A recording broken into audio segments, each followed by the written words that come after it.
Producer John got other things that he's got going on this week, so it's just going to be myself and co-host Matt Nicholson. It's not like we got anything to talk about. It's not like anything has happened in the sports world this past week. Oh, wait a minute. Yes, a lot has happened in the sports world and a lot in the motorsports world, and that's what we're here to get to. We got a shot coming out of the world of the Superstar Racing Experience. Whole lot of sponsor additions in NASCAR.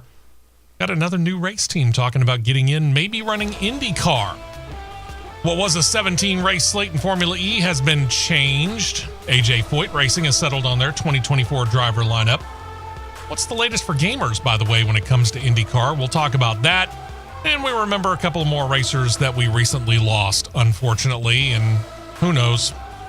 We might actually talk about coaches, too. I'm sure it'll come up in some way, shape, or form. But no, we're not spending the entire show on it. It's next. Stay right here for more on the Championship Racing Network. At Autumn Coat.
To more racing action on the Championship Racing Network.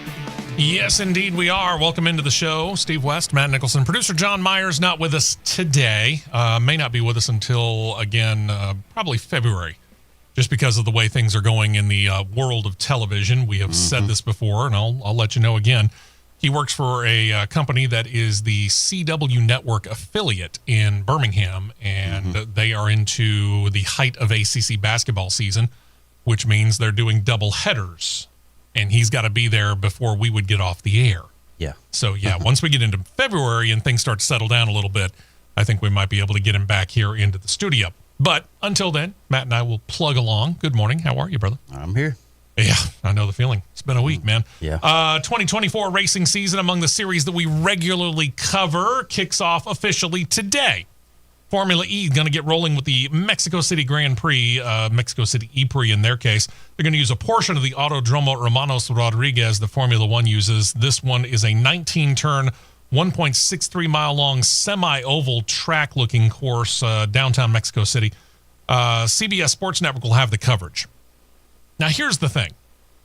The race itself will go green at just after 3 p.m. Eastern, 2 p.m. Central Time.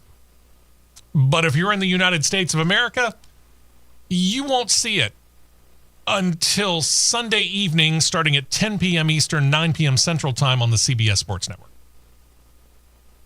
Okay. So if you're a Formula E fan, go online.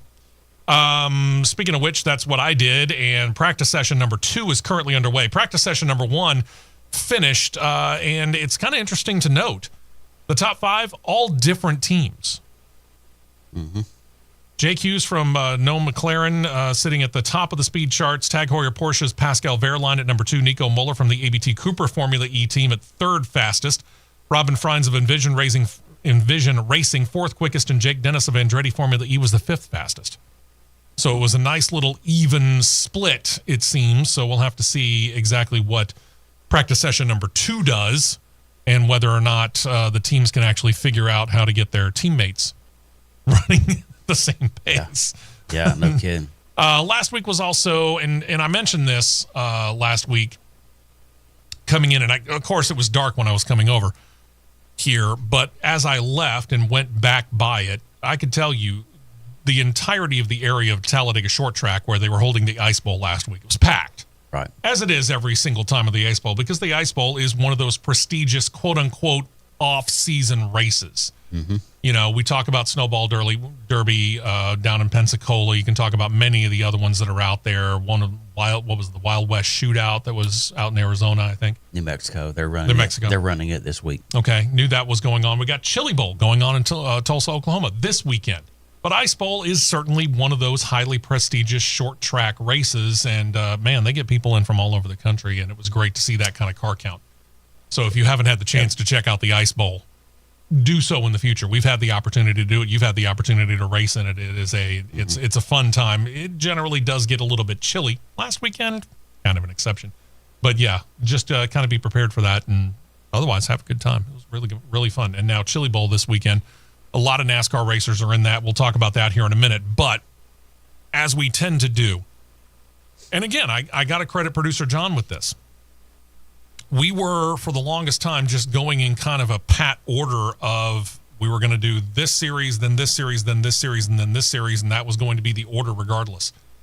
And then John said, well, wait a minute. Why don't we take the biggest story of the week, regardless of what the series is, and kick off with that? Right. Yeah. And ever since then, it's a great idea, and ever since then we've done that. And here's the thing. This is kind of 1A, 1B when it comes to the racing world, especially of the series that we cover, of these being big stories. And we're about to go into year number 4 of the Superstar Racing Experience, 6-race all-star series founded in cooperation between 3-time Cup Series champion driver Tony Stewart, 3-time Cup Series champion crew chief Ray Evernham. It was meant to be their version of kind of the rebirth of the old International Race of Champions, or IROC series. But something that we don't know, something's gone terribly wrong, apparently. Don't know what. Yeah, something fell off the track somewhere. Big time. But they're not really letting us know. Thursday, the series released a stunning statement that read as follows, quote, "It is with deep disappointment that we announce the postponement," find that an interesting word, "of SRX's 4th season. We entered the next phase of our racing series with great anticipation and excitement for what was ahead. Our expectations, however, have been tempered by market factors that have proven too much to overcome. Time has run out to put a Fourth, the kind of effort that our fans, partners, drivers, and tracks deserve. We're thankful to each for their commitment, their contributions, and their support as we brought a new idea to reality.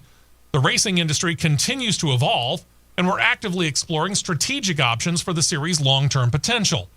We made this announcement now to allow our partners the time and flexibility to best serve their interests. We will provide updates on future plans for SRX when they're available. Now, if we go back through, again, we just mentioned the fact that this was kind of the brainchild between Tony Stewart and Ray Evernham.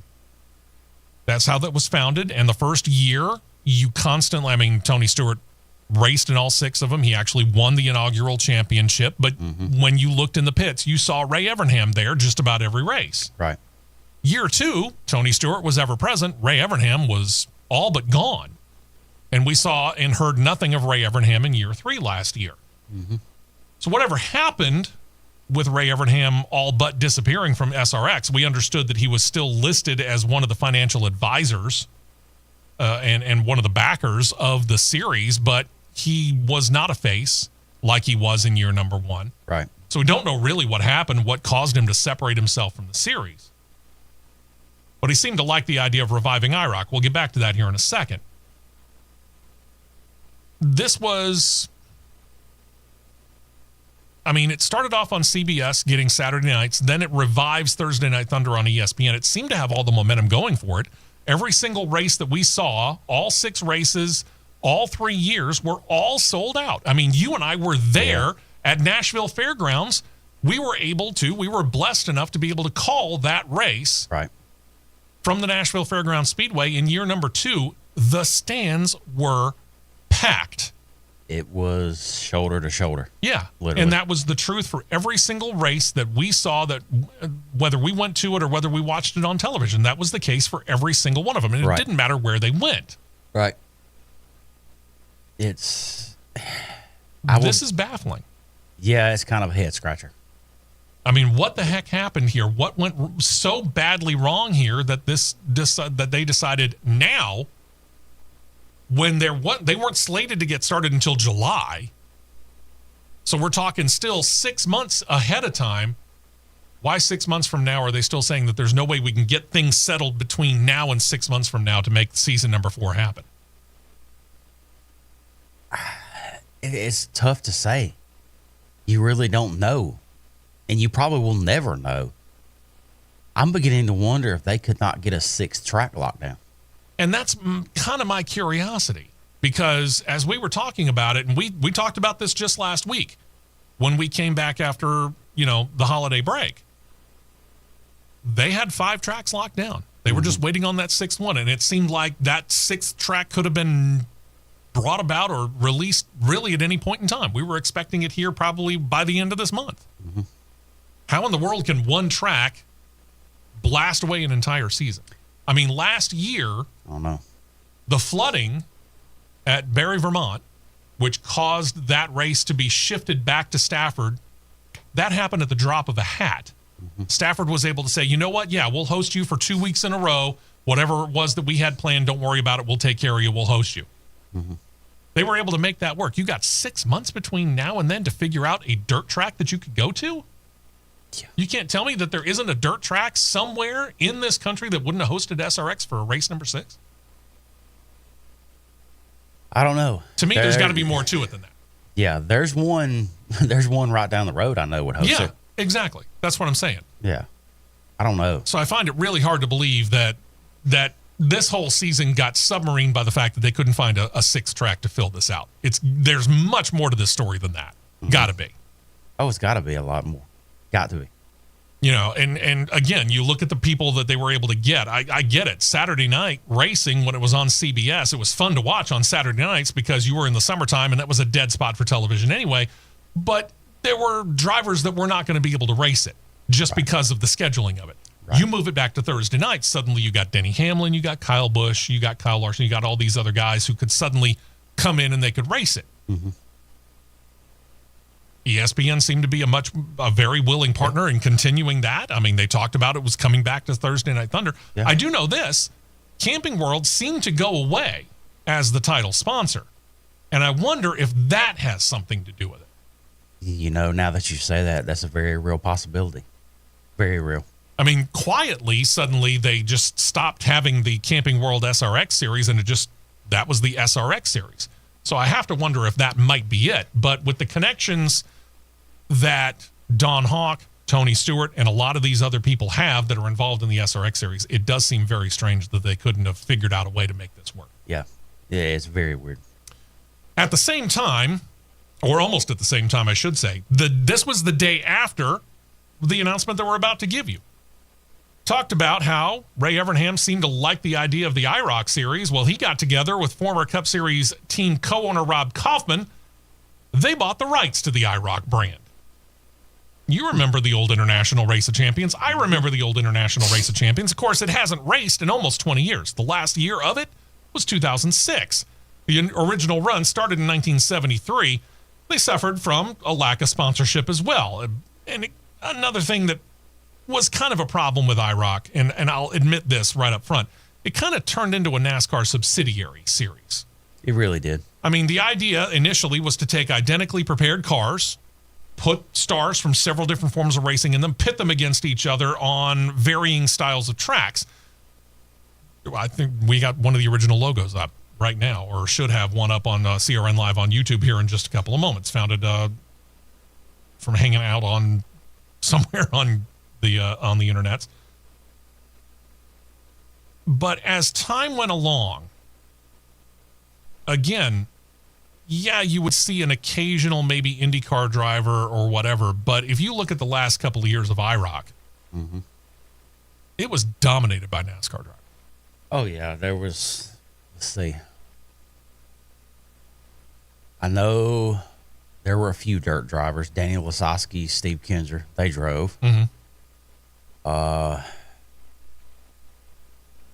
Let me just. Yeah, I was about to say I'm going to try and look up the lineup for the last 30th season. That began February 17th, 2006. Here was your lineup.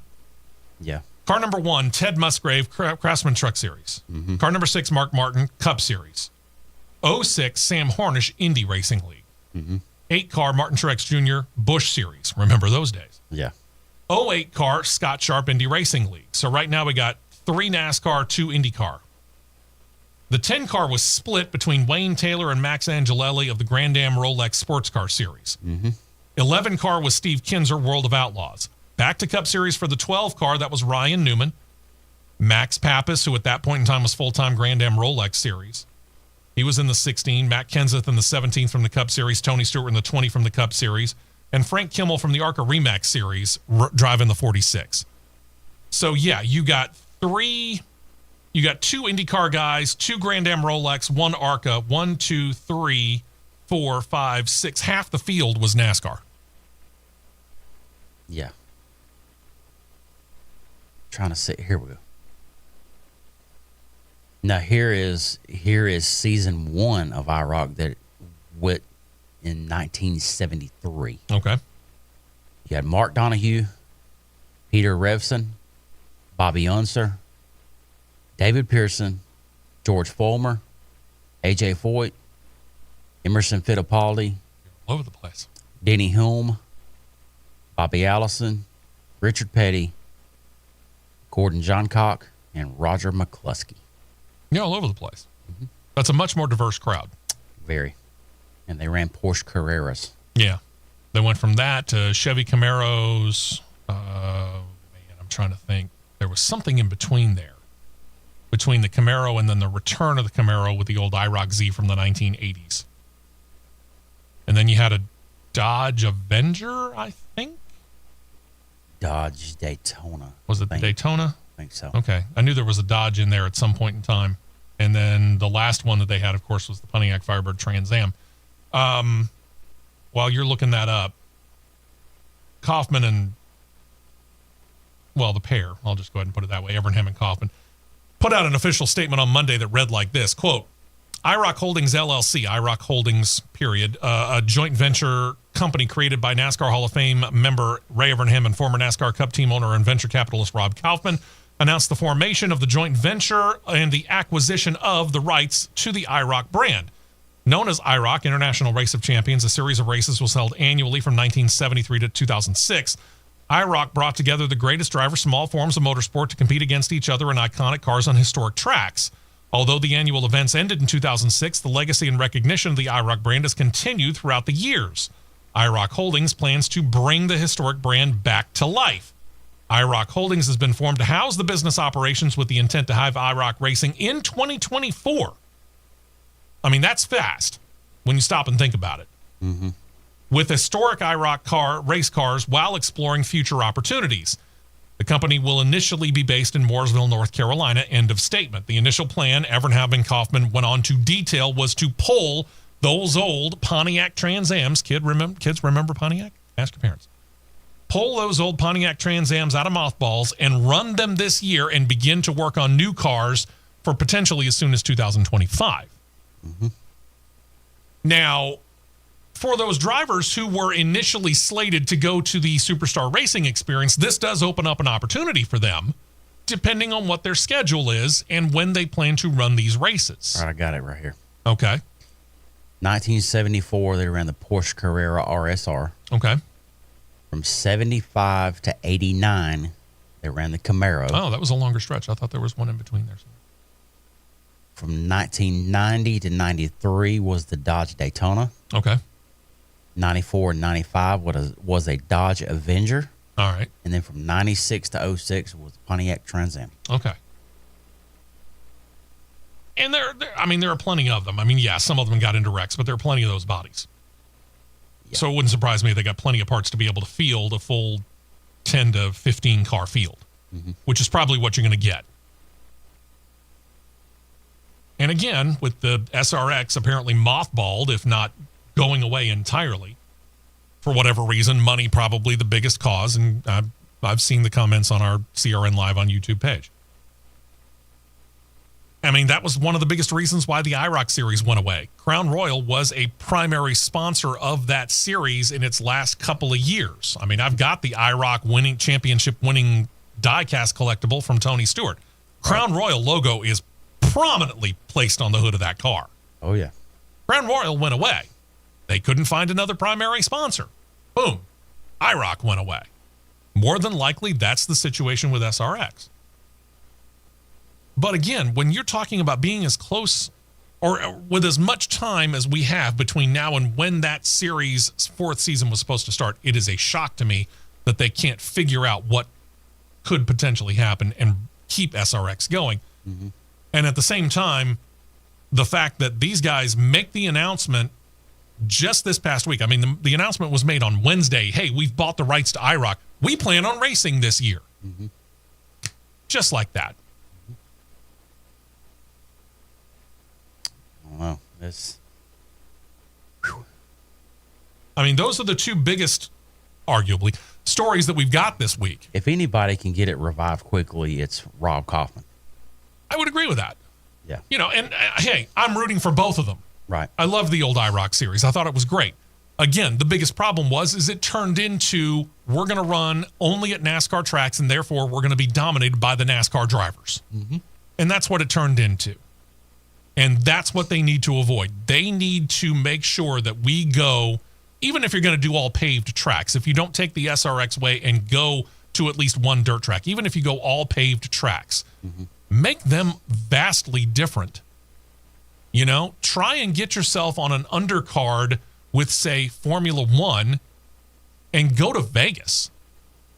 You can start this year anytime you want. You can end this year anytime you want. Mm-hmm. Try and get yourself on the undercard of an Indycar race. Preferably, in my mind, a great opportunity would be Long Beach. You put these cars on a street course. Yeah. Okay? You pair it up with IndyCar. You pair it up with Formula One. You put them at Las Vegas, or maybe you put them at COTA. Mm-hmm. I don't think I put them at Miami. That's just my own personal opinion. Right. Go to a NASCAR track. Could be Daytona, could be Talladega. Heck, it could be the Chicago Street Course. I couldn't care less. But you pair up with the three biggest motorsport series that are in the United States right now, and you go to a variety of tracks. Go to an oval track, go to a road course dedicated, go to a street course race. Mm-hmm. And then figure out what else you want to do and however many other tracks you want to go to for however many races you want to make this season. Yeah. This is a prime opportunity for them. I see them going to slower speed tracks to start with. Sure. And then they'll escalate back up. Yeah. But this is a prime opportunity to be able to go and get, especially if you put yourself on an IndyCar undercard and a Formula One undercard, this is a chance for you to attract those IndyCar and Formula One guys to come in for a special one-off race. Mm-hmm. And then you really become the international race of champions that you state in your name. Yeah. Again, more idea people. We're consultants available for a price. Mm-hmm. Give us a call. When we come back, we just talked about Formula E. Since their season is about ready to go, we are going to lead off with them. Plus, we didn't get to them last week, so we need to give them that time. We got some IndyCar news and a shock from the world of Formula One coming up as well. We're just getting underway right here on CRN.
reported just before 2024 dawned that the Hyderabad E-Prix might not actually run as scheduled. The site stated that recent local elections had resulted in a new administration for that particular area who are more interested in using that money to put, say, other events for the populace of the area as opposed to a race.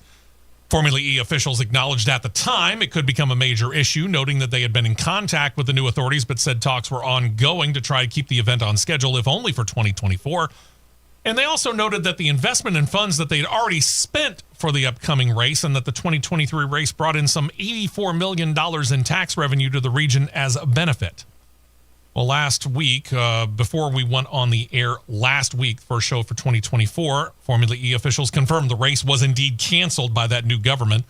Formula E added that when talks broke down with the Municipal Administration and Urban Development Department of Telangana, I think I got that right. If I didn't, I apologize.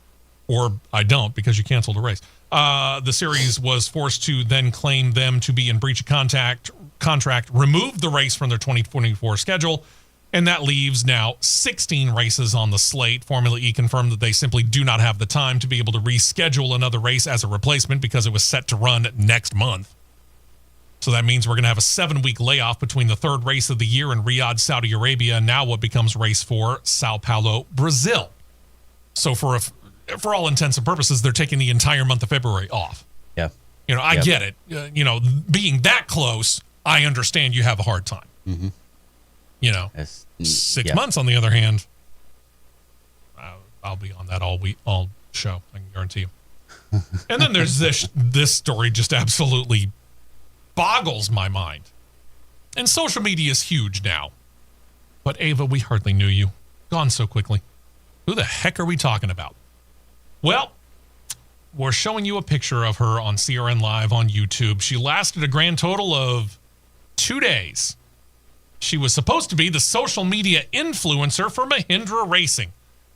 Why only 2 days? Well, it seems that Ava's not real. Yeah. That's right. Ava was a creation of 2 overseas AI companies whose names I will not attempt to butcher here on this show. The statement of her creation said, quote, having Ava, an influencer that is strongly associated with us, Mahindra, and documents our journey, but with a broader appeal to help promote our core values as an organization, is a project we're hugely excited about. She went by the Twix handle, quote, at Ava Beyond Reality.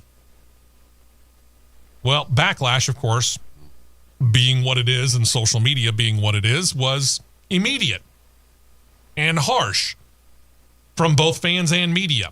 Most wondering why Mahindra decided to, instead of just hiring an actual person, creating some AI woman.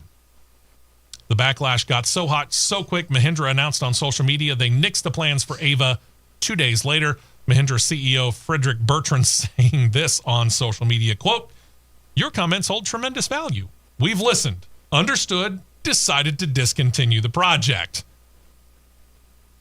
Now, for an AI creation, she's not unattractive. Of course, it's kind of like saying, hey, I've got a crush on Jessica Rabbit. Look her up, kid. By the way, thanks to Mahindra for what she would have looked like online on CRN Live on YouTube. I do kind of wonder this, though. I mean, the backlash is very proper. If you want a social media influencer, there are literally tens of thousands of people across the world who identify themselves as a social media influencer. By the way, 99% of you are not. No. But, no. Yeah, tens of thousands of people all around the world identify themselves as social media influencers. You could have hired one. Yeah, you could have. But instead, they create this AI woman who would have been reporting news that was typed up by what? ChatGPT? Probably so. Where are you going to go with this? The amount of money that they spent to have this woman created by not just one, but 2 different AI companies overseas. Yeah. Could have easily been spent on hiring an actual person. Easily. I don't understand this AI stuff. Yeah, I'm with you. I follow you there. I follow you there. I'm right there with you. I don't really understand it myself. It's one of those things that I'm constantly baffled by when it comes to this. AI, I'll be real blunt with you as well. I'm not the biggest social media person. Okay? We have here at CRN, we're on all the social media, all the major ones, I guess. Okay, we're on Facebook. I'm on Facebook personally. We're on Twix, which is, I'm sorry, I'm still going to call it that because to me, the better name is still Twitter. Yeah. But if he wants to insist on going by the name X, well, I'm just going to put the 2 together. And that's what it's going to be from now on. We're on Instagram. Yes. Yeah. Are we on what else? Are we on anything else? That's it. Okay, so we're on the three major ones. Mm-hmm. Every once in a while, I'll find a link that takes me to Twix or takes me to Instagram, but I've never considered, not even once, starting up an account on either one, personal one. Mm-hmm. I got Facebook. That's enough. Yeah. I get frustrated and angered enough by some of the junk I see on Facebook. And this week was a prime example of it. And this is something you know quite a bit about. Some days, Twitter can be just enough by itself. Yeah, I think Facebook can be too. Yeah. That's why I'm on a hiatus from Facebook right now. One is more than enough quite often, to be real blunt. And it just, all these people that spend all their time doing this, and I get it. That's what they've gone through, and there are people that are making hundreds, thousands, tens of thousands, maybe even becoming millionaires by being these quote-unquote social media influencers. I don't have the time, I don't have the drive, and I certainly don't have the patience to put up with the idiocy that you too often see on social media. There's people that use it as like daily life. Oh yeah. As especially these TikTok influencers. Sure. That do these borderline goofy. I forgot about TikTok. Goofy little short videos. Yeah. And every time that video is viewed, they're banking money. I know. And it's just like, huh? Yeah. And what are you doing? It's not like you're doing anything that's actually significant to the world. Yeah. You're making a fool out of yourself. Yeah. So anyway, that's that. The whole Ava thing is done. Become more assertive, if my wife thinks it's okay.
coming up, but the other series that we didn't get to last week was IndyCar. So we want to make sure that we give them the proper time. And there's a lot of news from the IndyCar world to talk about, so we wanted to give them plenty of time as well.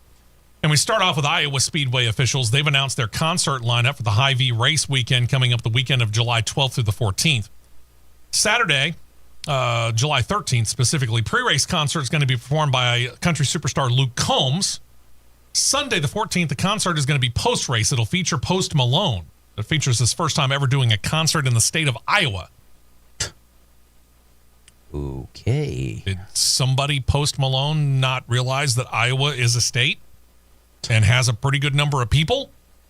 I mean, I've been to the city of Des Moines. It's a nice area, and it's approximately the size of Birmingham. Yeah. Just saying. You may or may not remember the combined efforts last year of Neil and R.C. Enerson with Able Motorsports. They got a one-off ride into the Indy 500 last year. Well, all that seems to have whet the appetite of Bill Able. Able runs a full-time Indy Next operation, and he's thinking about expanding out his empire into IndyCar. Has his sights on 2025 to do so. Able announced he has ordered a new chassis from Dallara. He expects that to arrive in the next few weeks. Plans to do another qualifying attempt for this year's Indy 500. Says details like driver, it's fairly important, and sponsors, also important, to come. He then talked to Racer.com and said this, quote, there's a lot of stuff, a lot of moving parts, a lot of things that we're talking about, trying to figure out how to make that step. A lot is going to happen between now and next year. Chevy's been really good to us. They've been in our corner. Hopefully they'll be there with us in 2025 when we try to do a full season. It's not confirmed yet, but that's the direction we're heading, and that's the momentum that we've got behind this right now. So that makes the most sense. He also notes that he's made some key hires to his Indy Next team, people that have IndyCar experience, in order to help prepare the team for this potential expansion. The Able Motorsports, again, pretty successful operation in Indy Next. Wouldn't surprise me if he's able to make that step really with little to no problem. He should be able to. And the way again, I'm going to word it, should be able to. And he's got Indy Next drivers to be able to field that up until the point where he decides, you know what, these drivers are good enough, or I'm going to say, let me go find some veteran drivers. Mm-hmm. He's in a pretty good position. Mm-hmm. We'll get back to the idea of expansion. J.R. Hildebrand has announced he's looking for an Indy 500 ride this year after skipping the 2023 edition. The now 35-year-old Hildebrand made an impressive debut, you might remember, back in 2011 when he almost got the win for Panther Racing. Another highlight coming back in 2022 with A.J. Foyt Racing, where he started at the back of the field but charged up and finished 12th. Again, though, he missed the race in 2023. That's the first time he's missed it in a dozen years.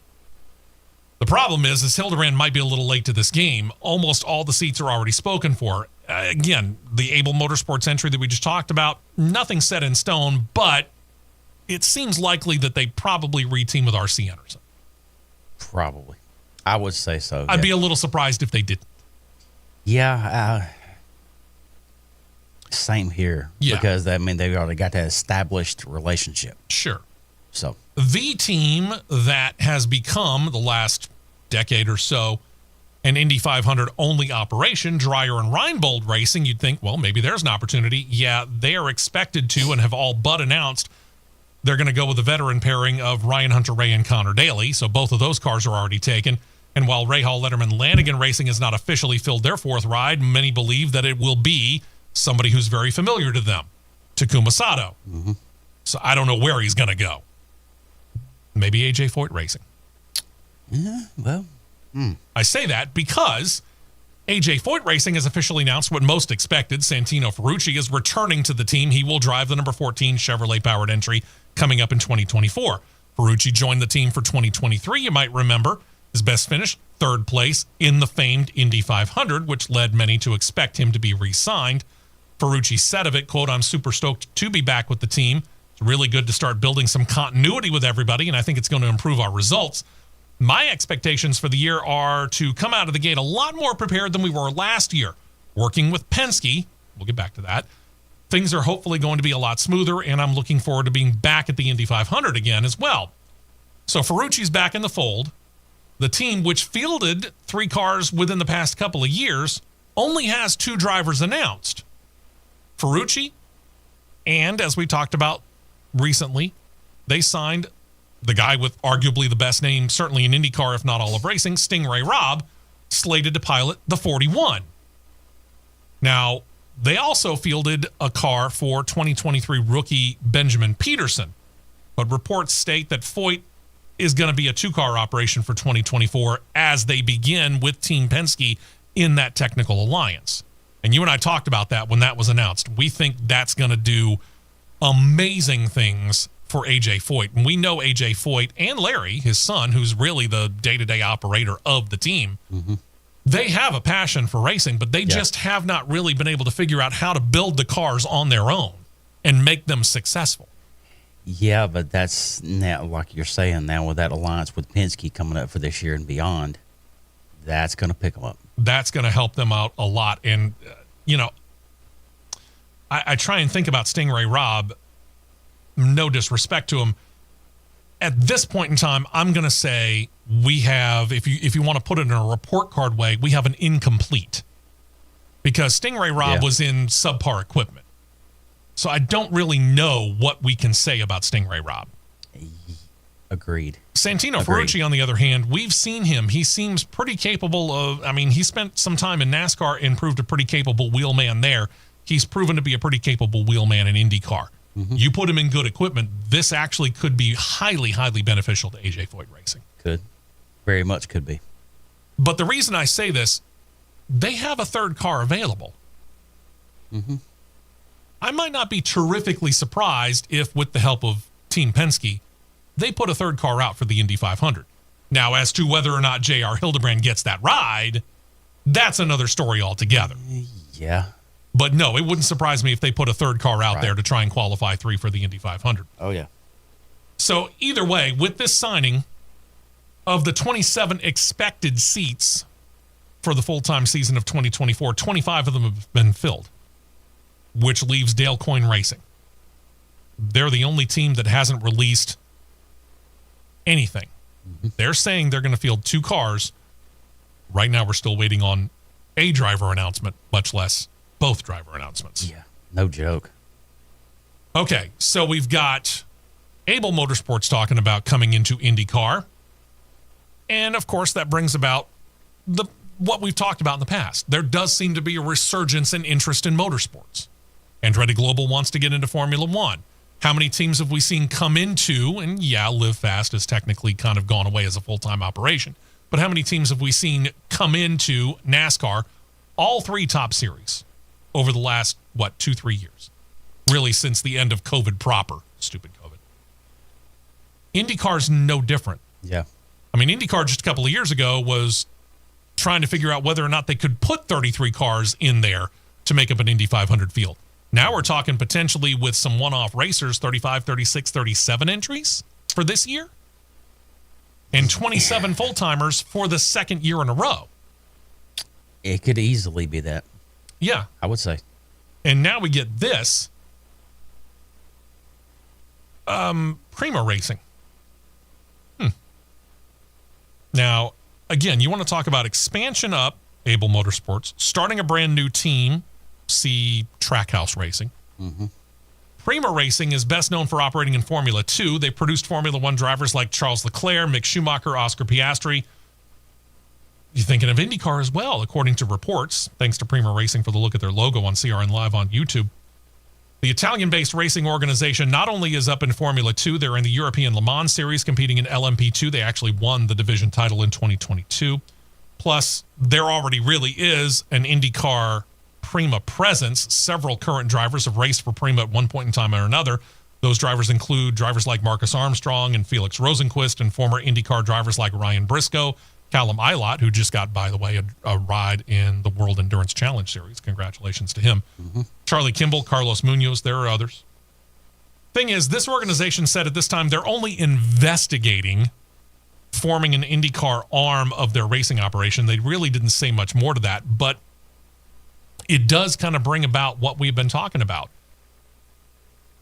And IndyCar, being the situation that it is, being one of the less expensive major motorsport series around the world, makes it highly attractive. Yeah, it does. To field a high-level IndyCar racing team car $5 to $8 million. Cup Series is $20 million entry level. Yeah. And we've all talked about Formula One with that budget ceiling of $150 million for all intents and purposes. IndyCar, that makes IndyCar highly, highly attractive. Extremely.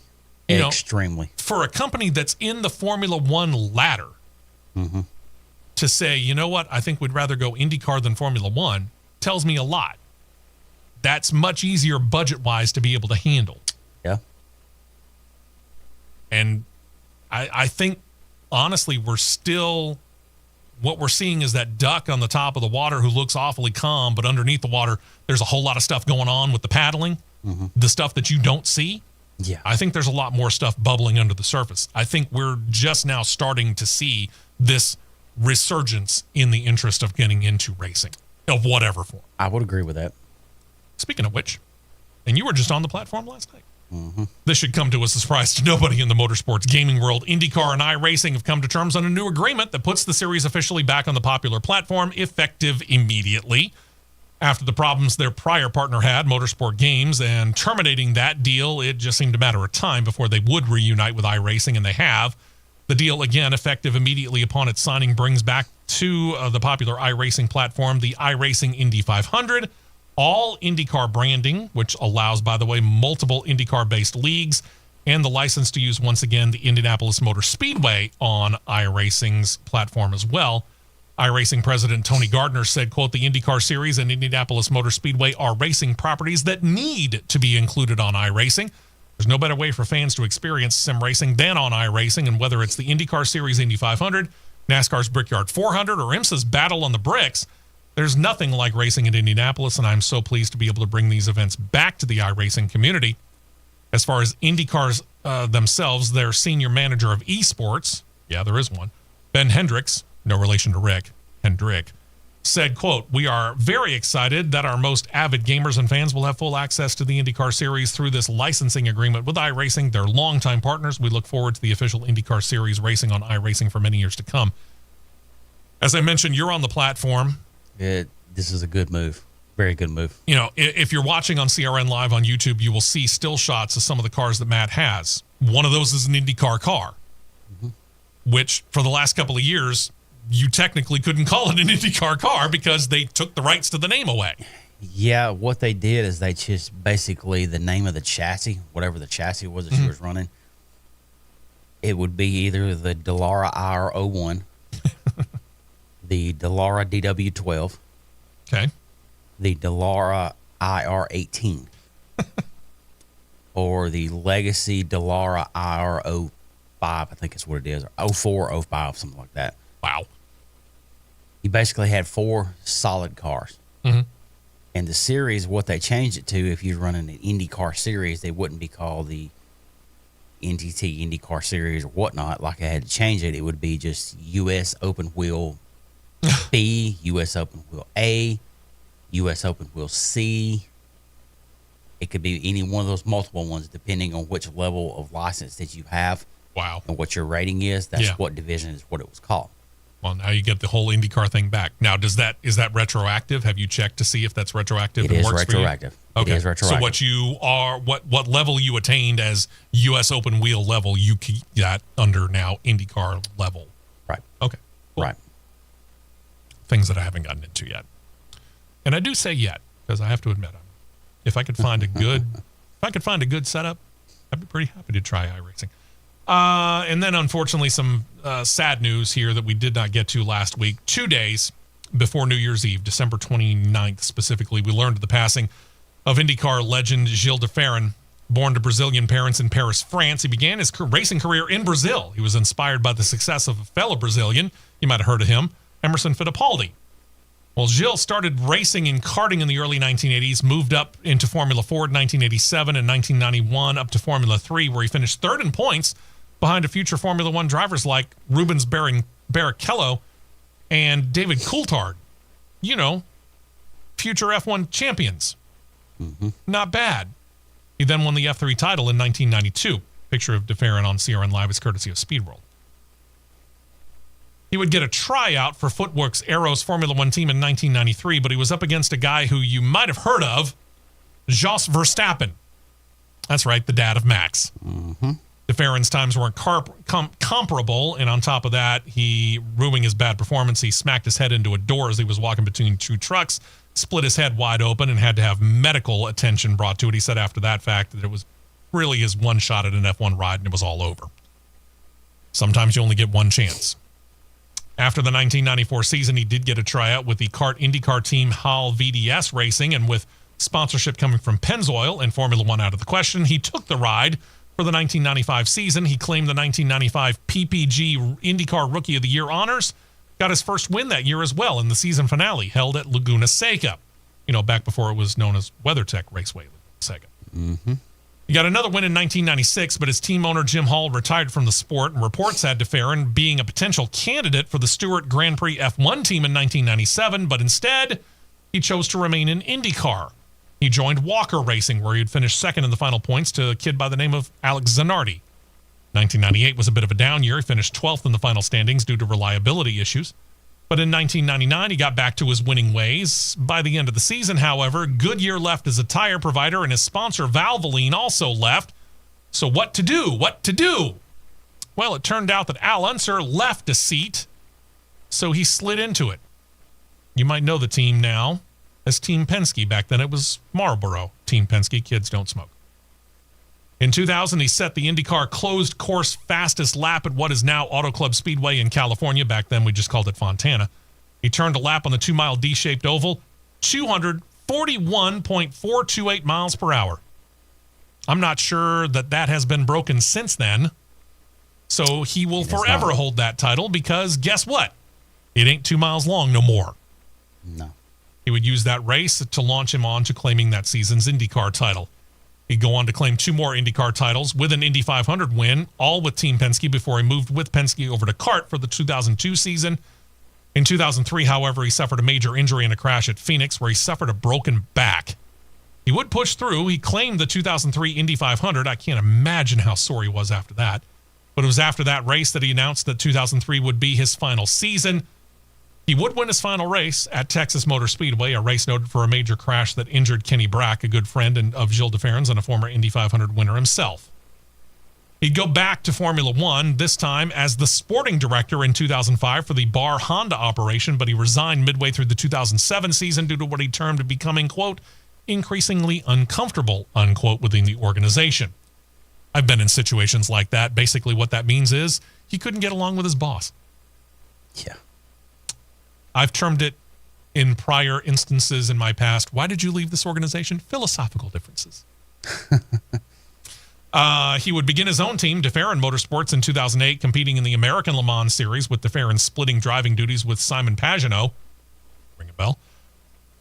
De Ferran also, those two really kind of saw success almost immediately running in the LMP2 class using an Acura ARX 01B prototype racer. 2009, they moved up to LMP1, even more success, 5 wins, 7 poles, and runner-up in the final points of that division. But he quit driving again after 2009 to concentrate on running the team, hoping to expand it out into IndyCar. Merged his operation with Jay Penske's Luxo Dragon Racing team, and they came up with the new name De Ferran Dragon. They claimed 4 top 10 results in year 1. But before the 2011 season, the team without a major sponsor had to shut their doors. SRX, anyone? Just saying. He stayed away from racing until 2018 when he was made the sporting director for McLaren, but he left them in early 2021. He was brought back in an advisory role in early 2023, and that, unfortunately, is kind of the end of his racing situation. In July of 13, Autosport magazine gave De Ferran something of a backhanded compliment when they named him one of their 50 greatest drivers never to have raced in Formula One. I'd say they're probably right. He and his wife, Angelo had worked with the Paul Stewart Racing Formula One operation, lived in Fort Lauderdale, Florida with their 2 children. It was unfortunately that during a private event that he was attending with his son in a concourse club in Opelika, Florida on December the 29th, that Gilles de Ferran suffered a major heart attack and passed away. Gilles de Ferran taken way, way too early in his life. Gilles de Ferran taken from us at 56 years old. All too soon. Way too soon. When we come back, we'll turn our attention to Formula One. Big news out of there from a couple of different angles. That's what we're going to get into next as we get into hour 2 of CRN right after this.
Indeed, we are. And last week, where we got to talking about this, we noted that the FIA sporting director over Formula One, Steve Nielsen, left after only 1 year in the position. His prompt exit appeared to inspire Tim Goss to roll out stage right as well. He vacated his technical director slot. This is going to allow the FIA to basically restructure their entire single-seater oversight. And in the process, what they've done is named a guy by the name of Tim Malon as the new sporting director. He's been with the FIA since 2019, most recently as their safety director. In this role, he'll report directly to FIA single-seater director Nicholas Timbatsis. Malon, at this point, is best known for spearheading the Remote Operations Center. It was a virtual aid to assist race control in their decision-making. Yeah, ask how that went for Michael Massey. Yeah. As for Goss, Tom Botsis said of his departure, quote, "We're disappointed to lose a person of Tim's caliber from the organization. Tim's played a major part in the technical department and has always operated to the highest level. We understand that his career is taking a new direction going forward. We support and respect his desire to pursue other paths. We wish him luck in his future endeavors." No replacement for Goss has been named at this time. This has been a week. It's been a week of surprise announcements, firings, retirements, all in the sports world. Racing was not immune to it. For those of you who may not have heard, NFL ended their regular season last weekend. College football, as of Monday, ended their season, period. Congratulations to Michigan winning the national title. And then what that prompts is a whole bunch of coaching changes. One of the surprises was when Seattle decided to part ways with Pete Carroll, who's really done nothing but win in Seattle for the Seahawks organization in the National Football League. But they decided, we're going to part ways with you anyway. Something that we kind of expected, but still it's going to be really, really weird, and it's really going to be weird for Matt and I, because we are both New England Patriots fans, is to look at the sidelines next year and not see Bill Belichick, who's patrolled the sidelines for the Patriots the last 24 years, to not be on the sidelines of the New England Patriots next year. Mm-hmm. And for right here in the state of Alabama, shock among shocks, maybe even to Nick Saban himself, Nick Saban decided to announce his retirement on Wednesday. So you got these guys who take off and you think, wow, what could happen next? Well, Haas F1 announced they're splitting with the only team boss they've had in their relatively short history, Gunther Steiner. Steiner's been in charge of that team since it debuted in 2016, and Steiner has also become kind of somewhat of an unlikely star, if you will, due to the success of the next Netflix series, Formula One Drive to Survive, where Gunther Steiner has shown the ability to not only be candid, but also be funny. But the team, despite debuting with 2 points finishes in their first two races and even going up to finish fifth in the final standings just a couple of years into their time in the series, let's face it, they've fallen on hard times. 2 of the last 3 years, they've been last in the Constructors' Cup Series, and that other year, they were 9th out of 10. The picture of Steiner seen on CRN Live on YouTube comes thanks to Formula One. In addition to Gunther Steiner going, Simone Resta, who joined the Haas F1 team as technical director from 2021 from Ferrari, is also leaving, but this is a little different. He was on loan to Haas F1 from Ferrari, and that contract, if you will, just timed out. He'll be back in the halls of Maranello for Ferrari. In fact, he probably already has been. But now we need to replace this pair. Yeah. We'll get back to that. Again, Gunther Steiner, and in reading a little bit about this, Gunther Steiner was actually the guy who was most responsible for getting what we now call Haas F1 off the ground. Gunther Steiner was the one who was the backer that led to the application that Gene Haas co-signed on.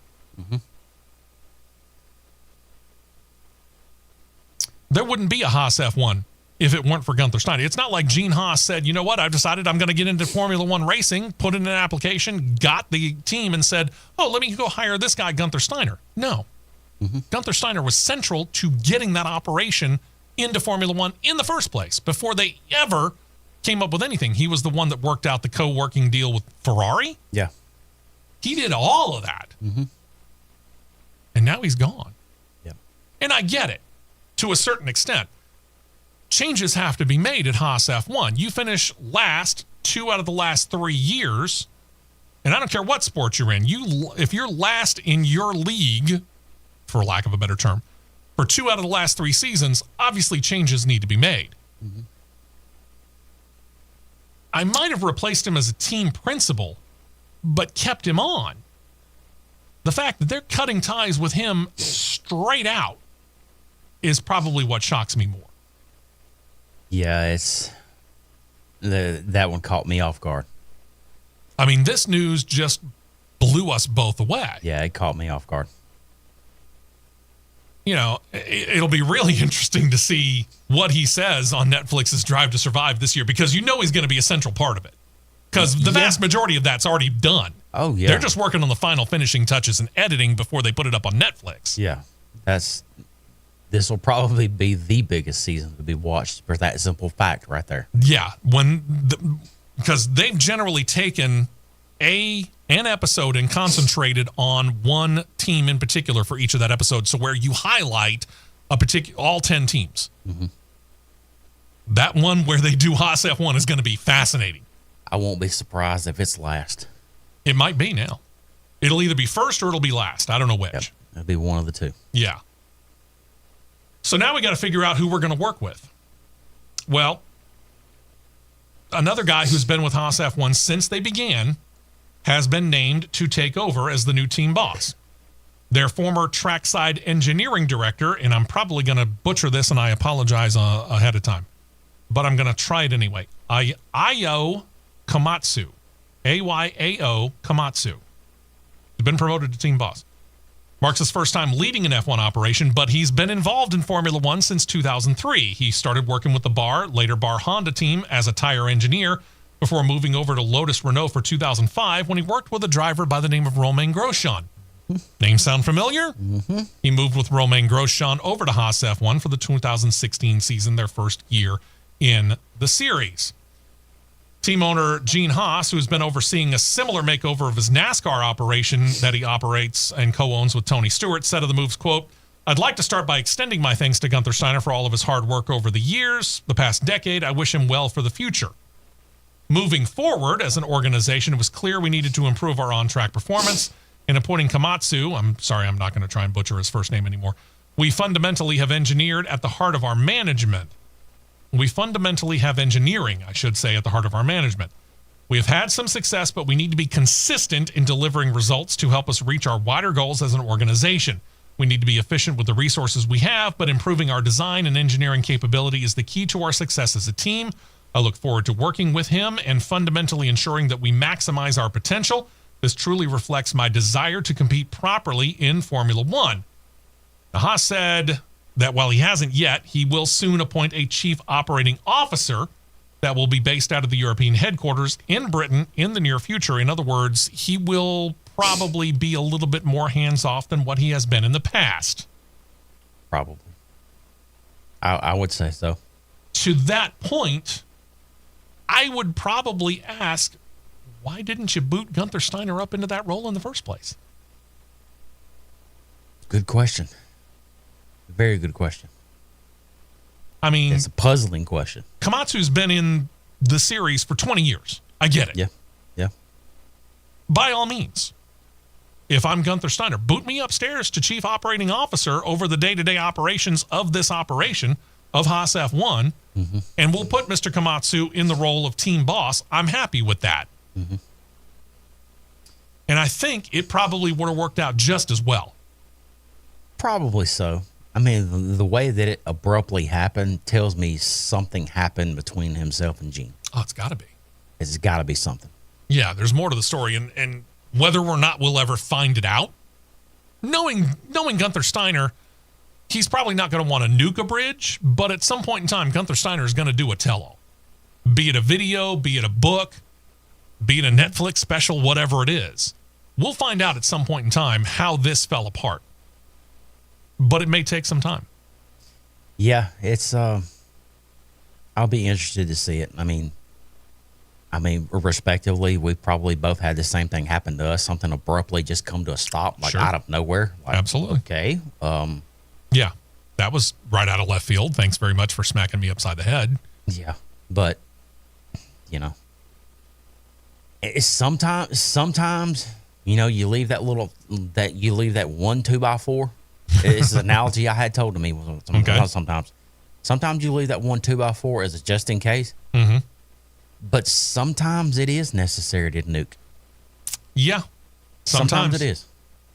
And it does seem like, they're keeping their two drivers from last year. They're keeping Nico Hülkenberg. They're keeping Kevin Magnussen. They've got that.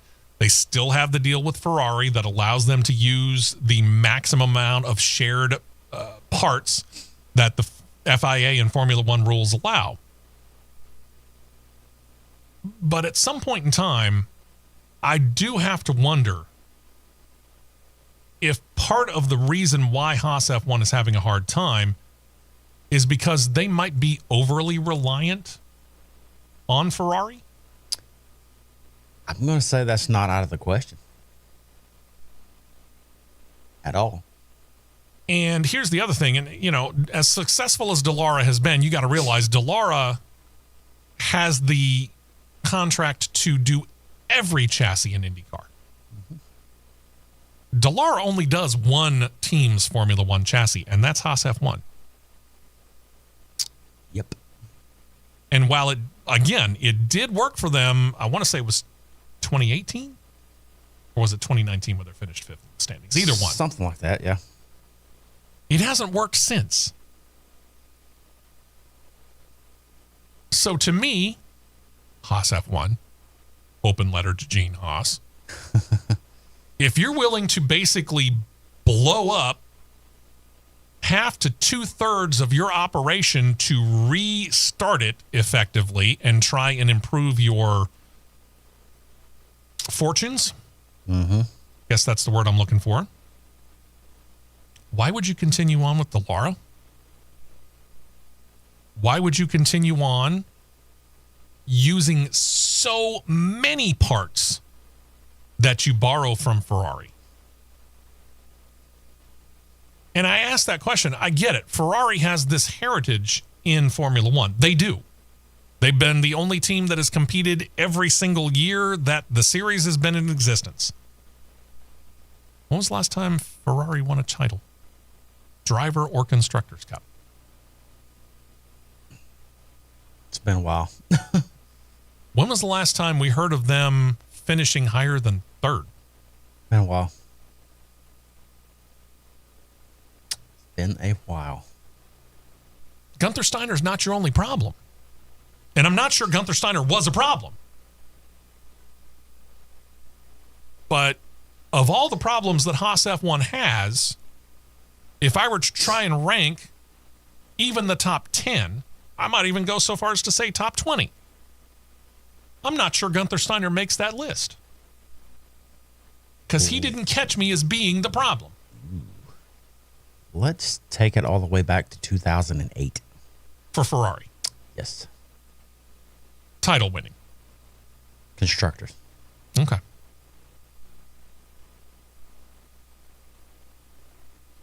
I'm just,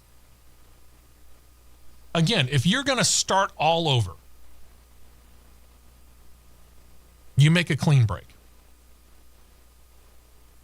Their last driver world title was 2007. Oof.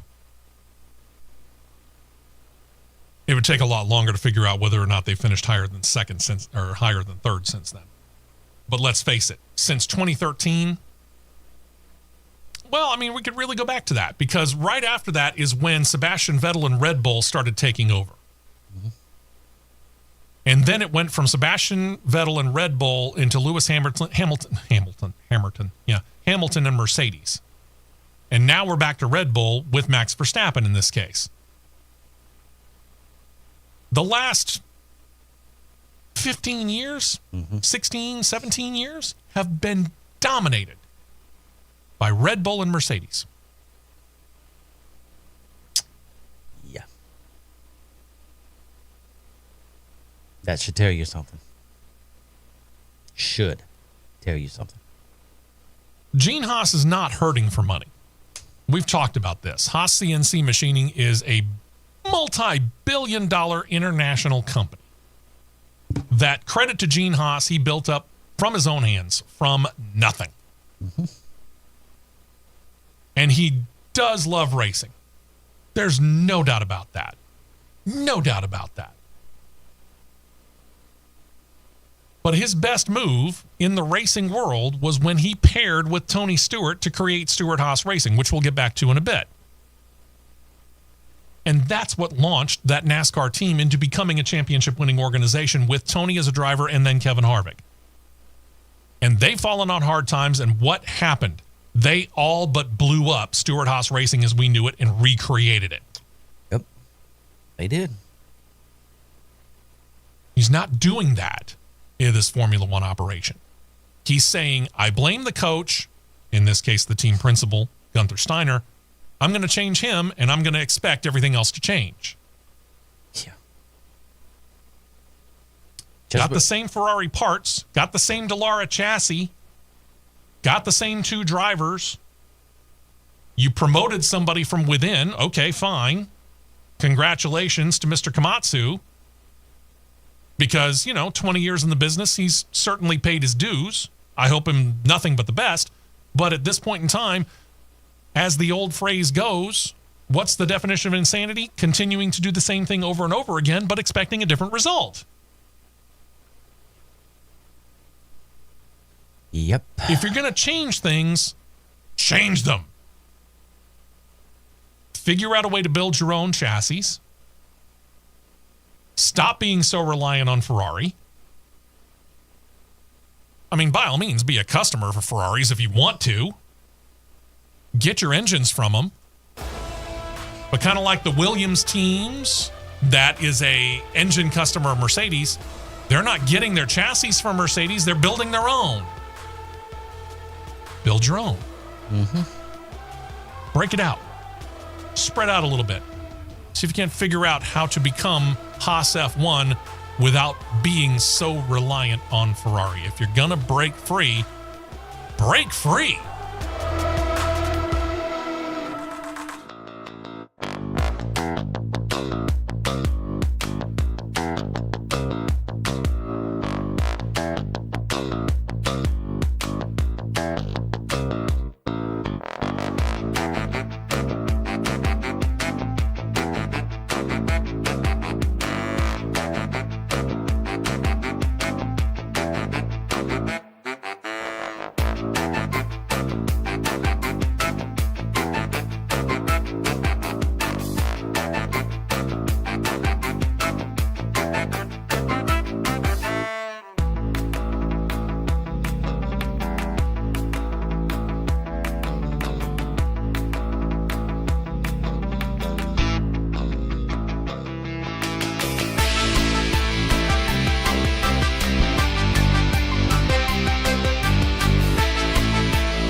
Ferrari, Williams have announced they've signed an extension to their deal with Mercedes. They're going to continue to use the German automaker's F1 engines when new regulations come into effect for 2026.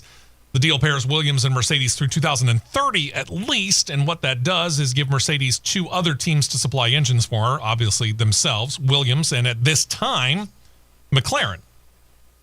We'll see how long that lasts. We talked about 3 U.S. tracks getting repaves this season. We talked about that last week, but around the world, other tracks are getting facelifts as well, most notably the historic Italian course Monza. The main work is repaving the entire course. It's going to be fast. It's already a fast course. Yeah. They are also talking about construction of a new underpass and the expansion of the 3 existing ones. They want to improve the pit buildings. They have a series of grandstand upgrades planned as well, and they say that'll all be done before they get to their race weekend later this year in Formula One. That'll be the weekend of August 30th to September 1st. Course officials note that they also have a contract with Formula One to race at the track through 2025, but at this time have no guarantees beyond that. And the reason why they're doing all these upgrades is because they want to secure the track's long-term future to be a fixture on the F1 schedule. They also noted that fans have had something of a tough time getting into their seats, which is why they're planning on the grandstand upgrades and the underpass and overpasses being improved. They note too many temporary grandstands as well. They want to make them permanent and give them plenty of amenities. As for the pit buildings, they've been using temporary roofing for several years now. They want to make that roofing permanent, which they say should help improve the corporate hospitality facilities that are in the Paddock Club. Formula One CEO Stefano Domenicali said of this, quote, "For us, this is an important goal. We need to be able to receive our guests in a proper structure and no longer under a tent as it was until last year." Probably what's going to happen now, and I'm trying to put myself in Stefano Domenicali's shoes here. Sure. I'm thinking I do want to keep Monza long term, but I want to see how this works in practice by seeing how the race weekend goes August 30th through September 1st before I go, okay, now let's talk long term. Or, hey, yeah, here's the problems that we have. Can you fix these before next year, and then we'll talk long term? Sure. I would say see what works first before you decide to move further. Absolutely. I mean, I think what they're doing is great. And again, the repave, good grief, that track, which is already fast, is going to be that much faster. But to assist the fans in getting to their seats that much faster, make the, and let's face it, you and I know this. I mean, we've been to how many untold tracks when it comes to racing here in the United States? A bunch. The corporate partnerships are very important. Sure. And if they feel like they're kind of getting the short shrift by being put up in a tent, they're kind of wonder, do we really want to continue to work with this particular course?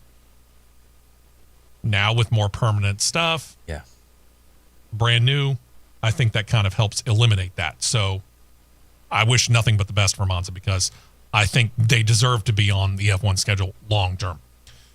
Turn our attention over to NASCAR, where NASCAR is usually very well represented at the Chili Bowl Nationals. It's happening this weekend again. This year, no exception among those racing in Tulsa, Oklahoma.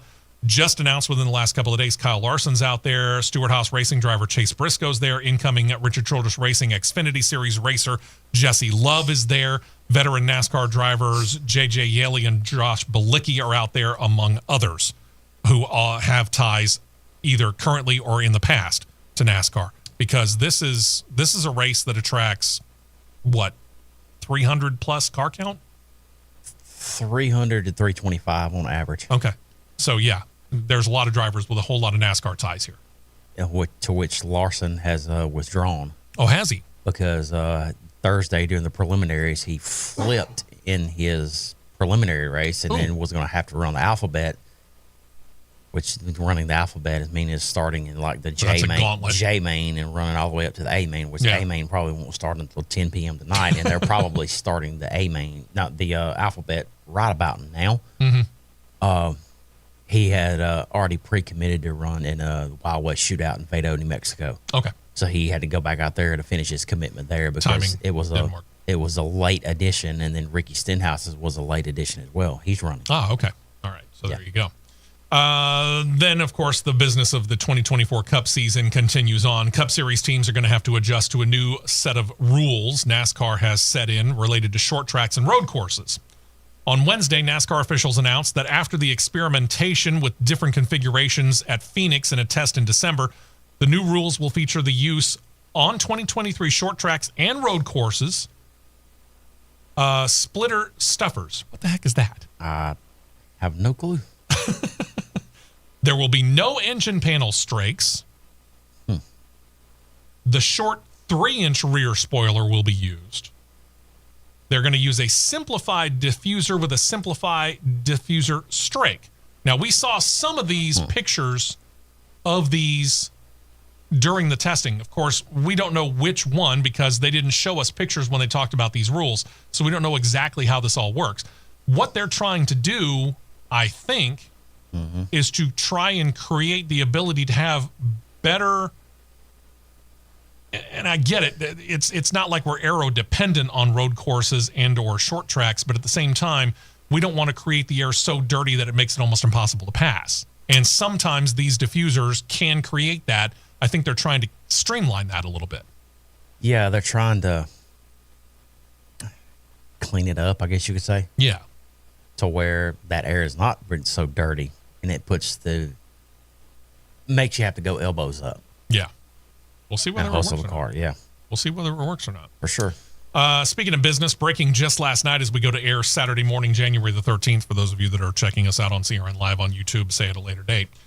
The Sports Business Journal reported that NASCAR and Cup Series teams have agreed to extend the negotiating window for renewing the charter agreement. The former window closed as 2023 closed. The new window reportedly goes through January the 31st.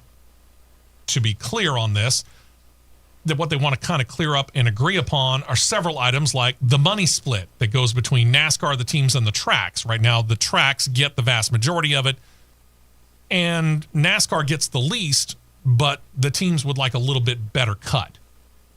Right. Okay. They want to know whether charters could become the sole property of the teams or whether they will continue to be on lease to the teams from NASCAR. Plus, there's the overall framework of how the sport governs itself. The current charter agreement is good through December 31st of this year, so there is still time to make that work. I'm not going to be terrifically surprised if we hear of another extension of the negotiating timetable for this, because I haven't heard a whole lot about them just sitting down and chatting about it. Time will tell. Saw the numbers. Here it is. Okay. There's two different ways. There's via sources from Adam Stern of Sports Business Journal. There's been two different ways of counting NASCAR's money presented during the charter talks during the teams. Okay. The first offer has NASCAR going to 42% of the media revenue, up from 35%. To the It didn't teams. specify. It looks like the teams, yes. Okay. Yes, it is teams. Okay. All right. The second offer is up to 49%, up from 39%. Either way, that's going to cut into the track's budgets. It's going to snip a little bit out for sure. Be interesting to watch that. We'll keep an eye on it. Yep. Trackhouse Racing continues to make changes that they hope will better the team. Now, Daniel Suarez went winless in 2023, and the 99 car did not make the playoffs. So hopefully to get him back on the path that, say, Ross Chastain is, they've turned to a new crew chief for the number 99. It's Matt Swiderski. Swiderski moves over from Kaulig Racing, where he called the shots for A.J. Allmendinger last season in the number 16 Cup Series Camaro, bringing 2 wins as a Cup Series crew chief along with him. Matt Swiderski, what does he bring? This whole process here, I don't get this. Yeah, because there's a reason why he says that. This effectively completes a trade.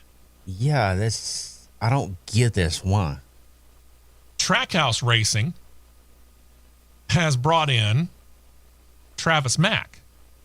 I'm sorry, Kaulig Racing has brought in Travis Mack, who was at Trackhouse as Suarez's 2023 crew chief. He's left to become the crew chief of the number 16 Chevrolet Camaro, which will feature several drivers, including Allmendinger this season. So effectively, all we've done is between Trackhouse and Kaulig, we've traded the crew chiefs of the 16 and 99 cars. I don't know what, if anything, this does. This seems like and no disrespect to either one of these guys. Lateral moves. Yeah, it just seems like you've done a straight trade that I'm not sure benefits either one of you. Lateral moves. Except to put a new face in a new place and see if maybe it helps. Because sometimes that's just what's needed. Sometimes you just go, you know what? Guy's a great guy, girl's a great girl, but they need to find something else because it's not working here. Yeah, that's what it seems like. That's the only thing I can think of. We'll see. Back to Kyle Larson, 2021 Cup Series champion. Kyle Larson said he doesn't see himself competing in the Cup Series beyond the age of 40.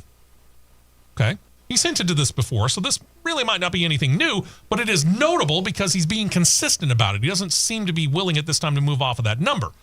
In this past week, he got to talking about it on the Kenny Wallace podcast show this week. Larson, who's now 31, by the way, for the record, says that he loves racing in NASCAR, but he does want to step away to have plenty of time to be able to achieve some of the other goals he has set for himself in the world of racing. He said, quote, "It's hard to say. I'm sitting here right now. I don't see myself going to 40, but that's not me retiring from racing.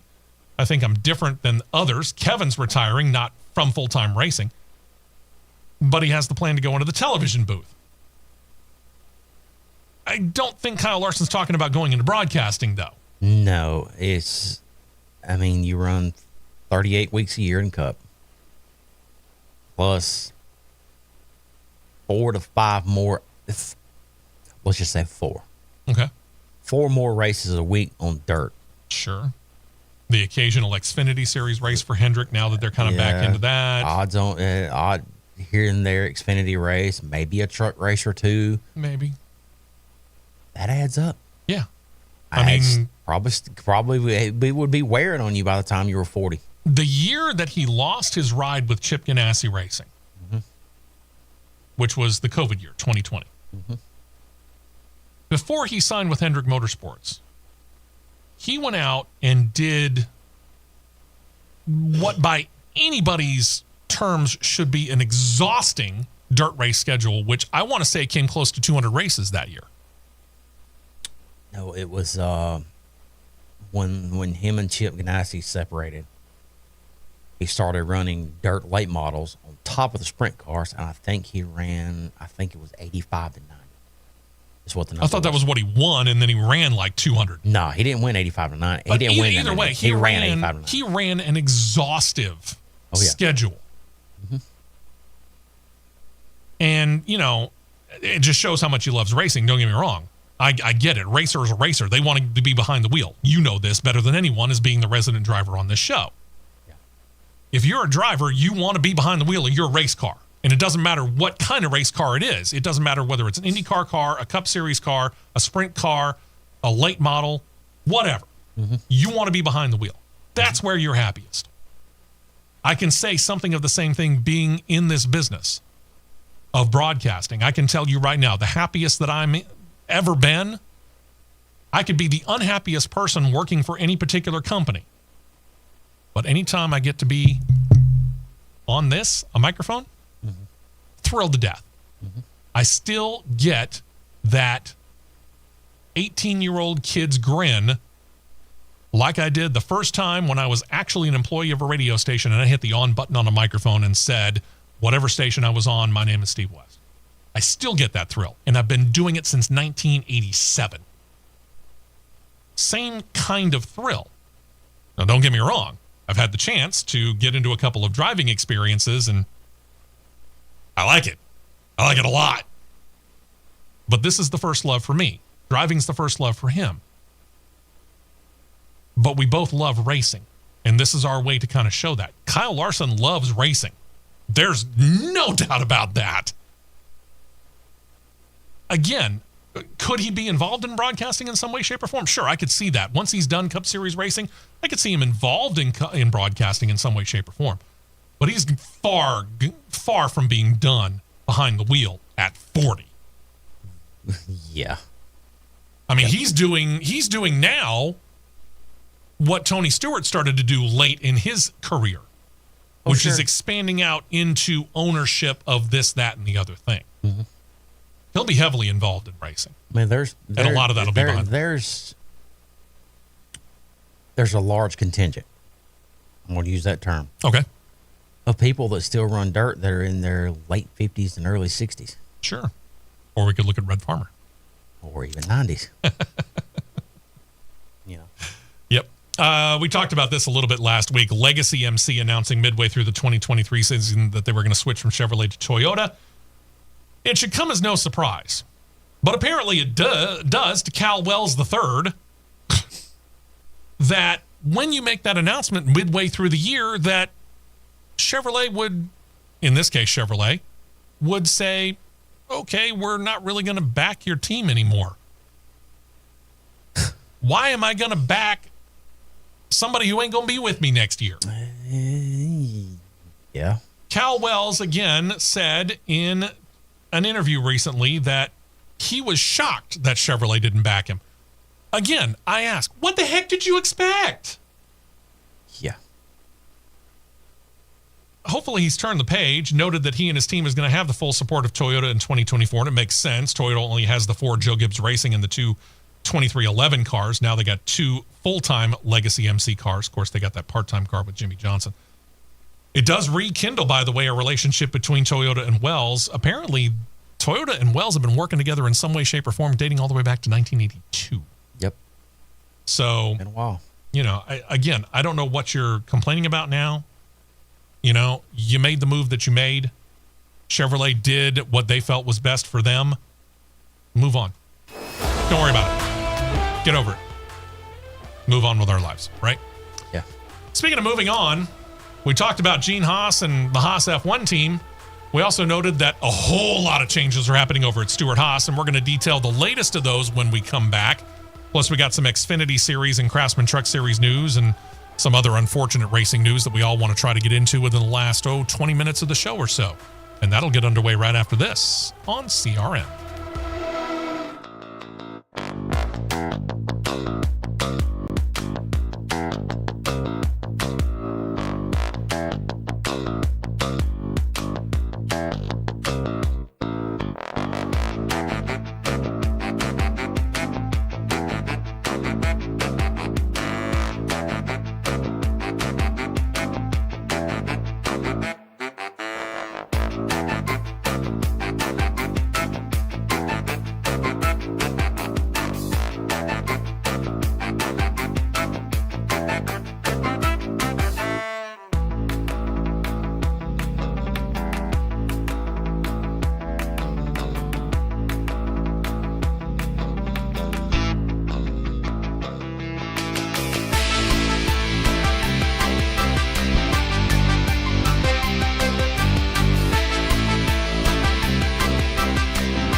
Championship Racing Network. Well, as we noted, things over at Stewart Haas Racing needed to change. Hey there, Steve West, Matt Nicholson here on CRN. Producer John Myers off this weekend. Hopefully we'll have him back sometime in February when things start to settle down with the ACC and his other job in television. A whole lot of changes have been made over at Stewart Haas Racing this offseason. Got 2 new drivers. They got some new spotters. They've changed around some crew chiefs. They got a new logo. They've done this and done that. Wait. What was that last one? That's right. They got a new logo. Logo got a makeover too. You might remember the old one, the light blue background with the black border and the cursive styling, writing, spelling out the name Stewart Haas Racing, which they debuted. That look really in 2010. 2009, when they debuted, they had a square, rectangular, really thing with a red background and Stewart Haas Racing block letters.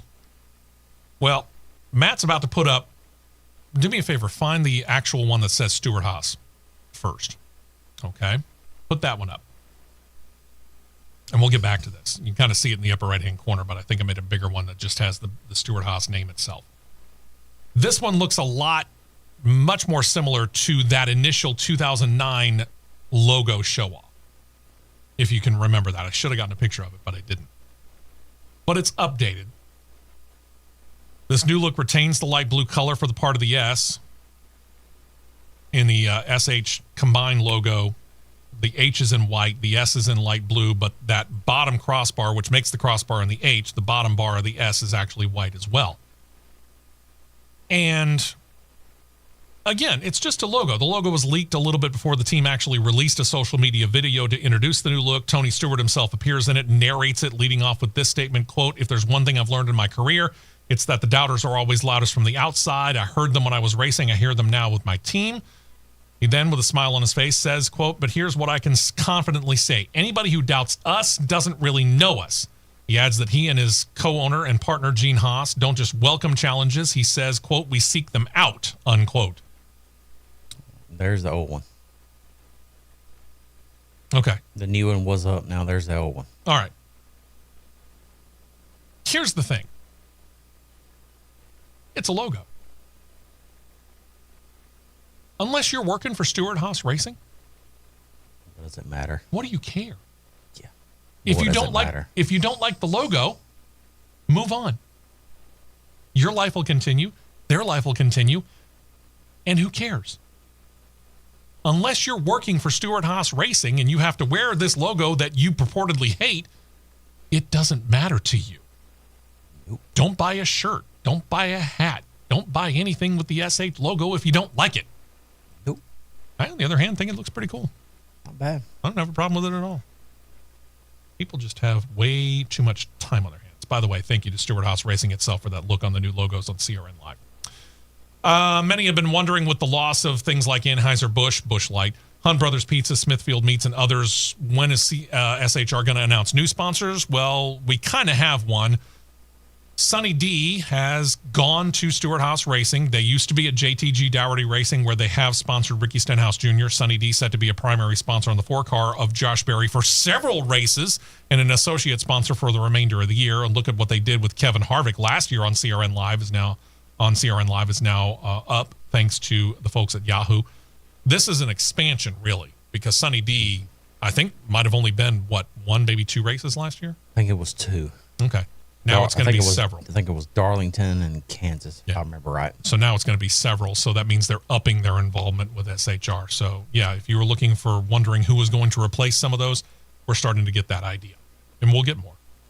2311 Racing has announced a partnership with the U.S. Air Force set to reunite the sponsor with driver Bubba Wallace, who sported the sponsorship while he was driving for Richard Petty Motorsports and the 43 car between 2018 and 2020.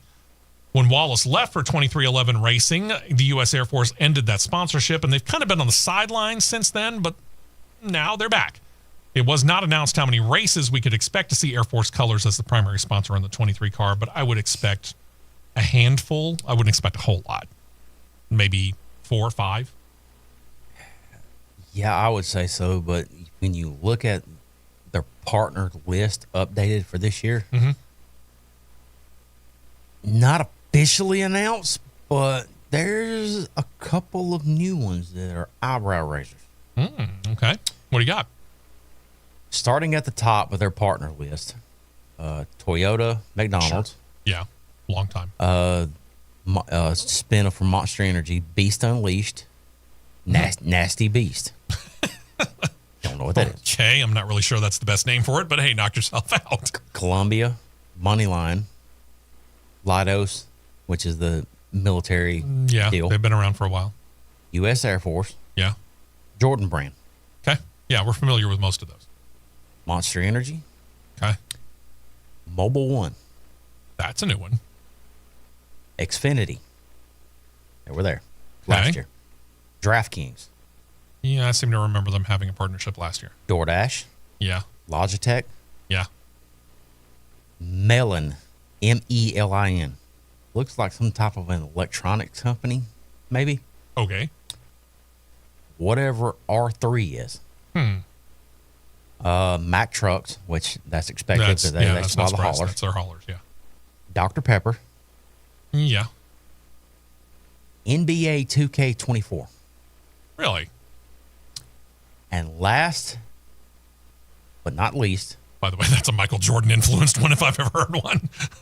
last but not least, Walmart. Oh. Be interesting to see how deep that one gets. We'll find out. Kyle Busch had two sponsor announcements for his number 8 Chevrolet Camaro. One, on the bad side, he and his family have decided to shut down the Rowdy energy drink brand. It's his own brand. In a statement, Busch said, quote, like many other consumer brands, the headwinds have proven to be too strong. It makes the most sense to end the journey so I can remain focused on my family and my racing career. So once he runs out of his Rowdy energy drinks, you'll no longer see them when he gets out of the car. On the other hand, Richard Childress Racing announced a deal with the Kentucky-based Rebel Bourbon. They're coming on board as a primary sponsor for selected but unspecified races for the 2024 and 2025 seasons. Philip Lux, who is the Rebel Bourbon brand manager, said, quote, we looked at a lot of sponsorship opportunities across several different leagues. This was the perfect fit. We wanted a team who does their own thing, embodies the essence of our brand. With Kyle and the RCR team, we found a perfect partner to bring the spirit and attitude of the Rebel brand to the fans who feel the same way. Kind of get an idea of what the car is going to look like on CRN Live on YouTube right now, courtesy of a company I used to work for, RacingUSA.com. It's a pretty good-looking car, Not bad. truth be told. So we'll see how many races that happens and where it happens. Not bad at all.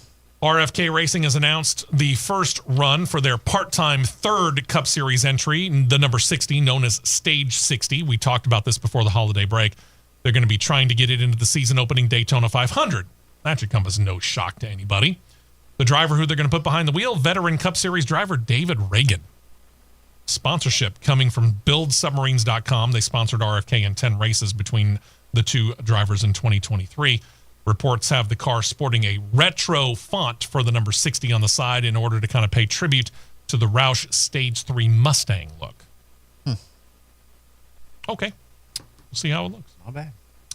Back to Legacy MC as they report that they've signed a sponsorship agreement with Dollar Tree Family Tree, the co-owned low-priced store brands. The two brands are going to appear throughout the 2024 season on all three of the team's cars. That means including the number 84, the part-time ride to be driven by Jimmy Johnson.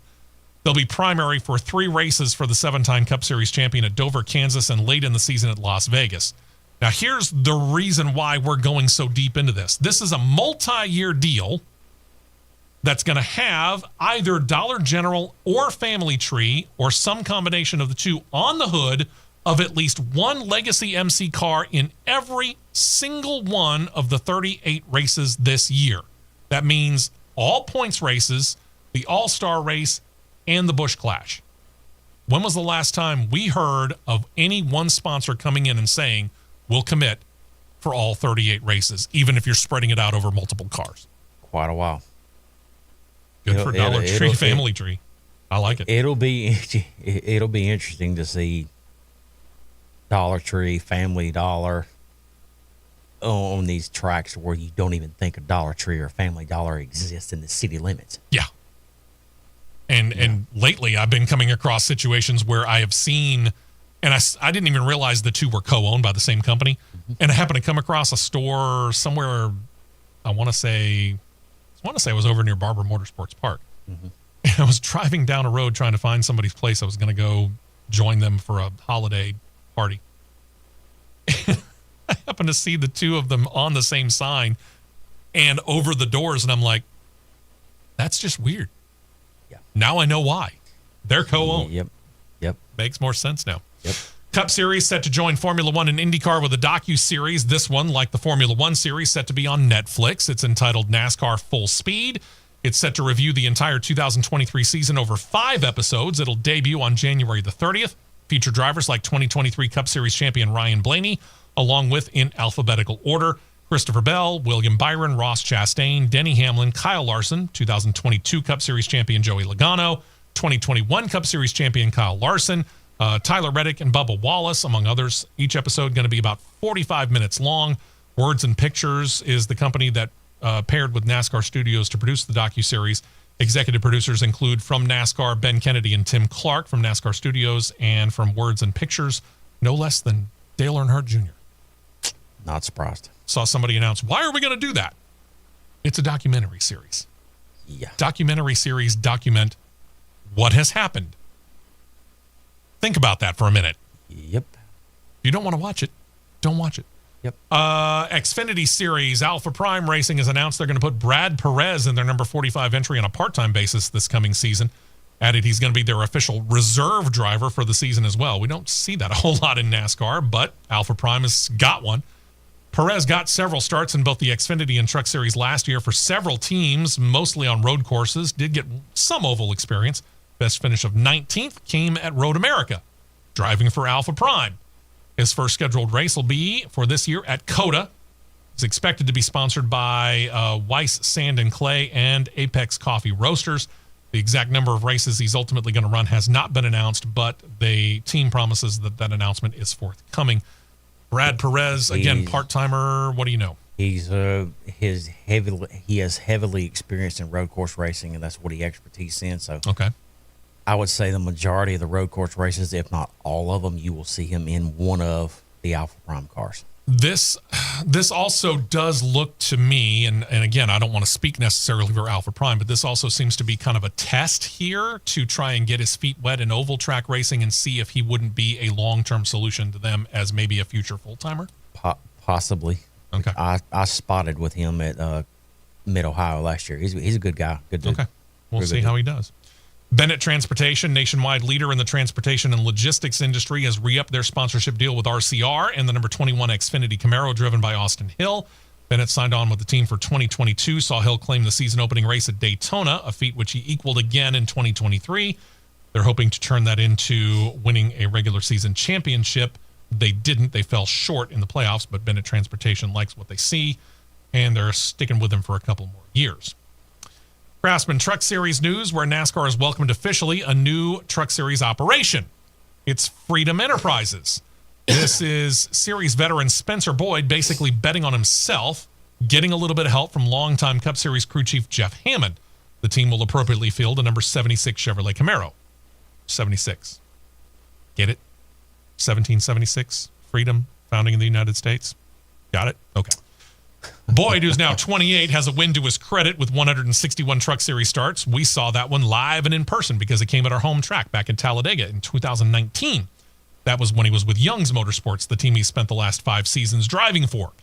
Boyd said at the startup operation, quote, "This is a wildly proud moment for me. If you asked a wide-eyed 20-year-old me at Martinsville Speedway if I was going to start my own NASCAR team in the next decade, I might just have laughed it off." Hammond is the new GM of the operation, said that they got some pretty good equipment and some personnel from the now defunct GMS racing operation. He's put NASCAR veteran Greg Eli in as crew chief and another NASCAR veteran in as the car chief, Rick Bourgeois.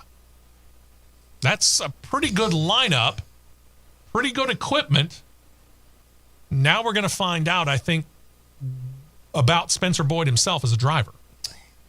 You are, because, and honestly, I kind of seen something like this coming. Yeah. Because with him being at Young's Motorsports for so long, being the lone full-time driver in the entire operation, and you have the 2 part-time trucks outrunning the full-time truck, that's a problem. Yeah. So he's made a change. Yep. Truck Series driver Corey Himes set to test in the Xfinity Series a bit. He's made 4 starts for Sam Hunt Racing last year. Reports on Wednesday said he has come to terms with Sam Hunt Racing on a 2024 deal as well. How many races he's going to run for that other SHR, quote unquote, is not really known, but his first scheduled race is going to be March 2nd at Las Vegas. He'll be behind the wheel of the number 26 Toyota Supra. Heim was a title contender for the Truck Series 2023, had 3 wins, finished third in the final standings.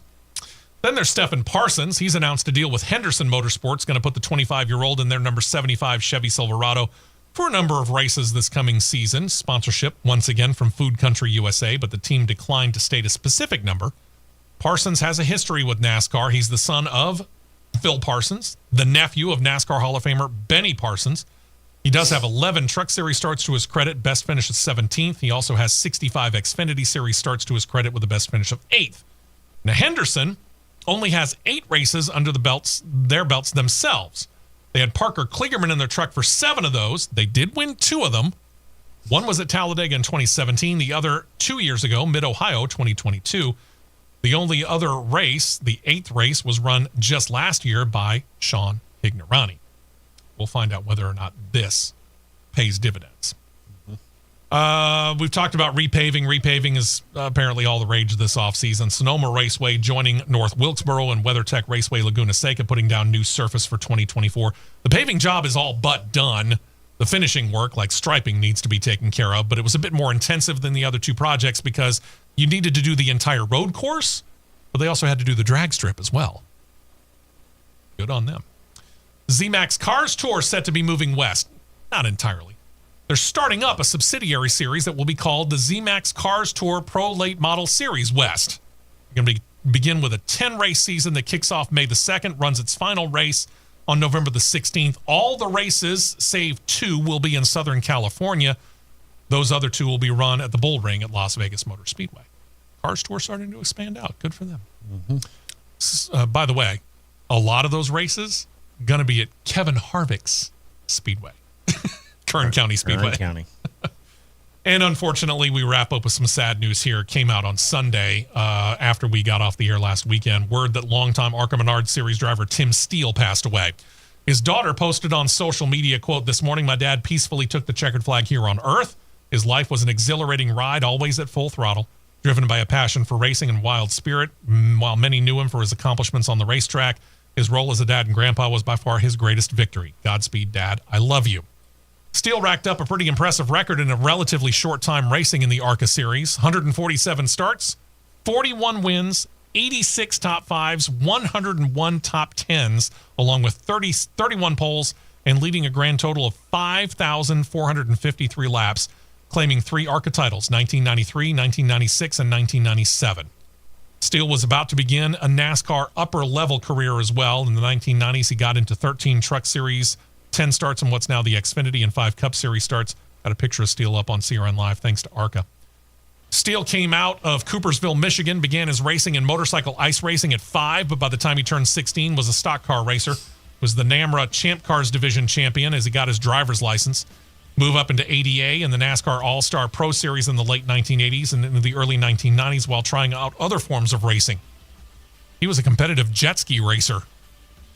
Steele was set to compete for the Cup Series Rookie of the Year in 1998, but suffered a severe accident in November of 1997 that caused a brain injury that scuttled those plans, not only for his driving, but also for his father's combined efforts with then Green Bay Packers quarterback Brett Favre. Those two had bought the assets of Bud Moore Engineering and was going to start a Cup Series team of their own, again with Steele in 1998. He sat out the 1998 year, but came back in 1999 on a part-time slate. Back to full-time in 2000, but success did not come as easily as it had before. And in 2007, after a serious crash at Toledo Speedway, he decided he was done behind the wheel. Tim Steele passed away from causes that were unreleased. Much like Gilles de Ferran, Tim Steele taken from us way too early. 55 years old. Wow, we actually got to everything. We did. Sure did. Now we're a little bit into overtime. Sorry to our hosts here at Flagship Station, but you know what? We got into everything, and next week we're going to start all fresh and new. We'll look back a little bit at the Chili Bowl Nationals and at Formula E and what they did and will do later on today as we air live. And, of course, we'll have all the racing news that you expect from us. Yep. And hopefully an update on SRX, but I'm not counting on it. Y'all have a great week. Enjoy the racing. Be careful out there with the weather. I know we got some severe stuff moving all throughout the United States, so be careful out there. We'll talk to you next week right here on CRN. This has been a presentation of the Championship Racing Network.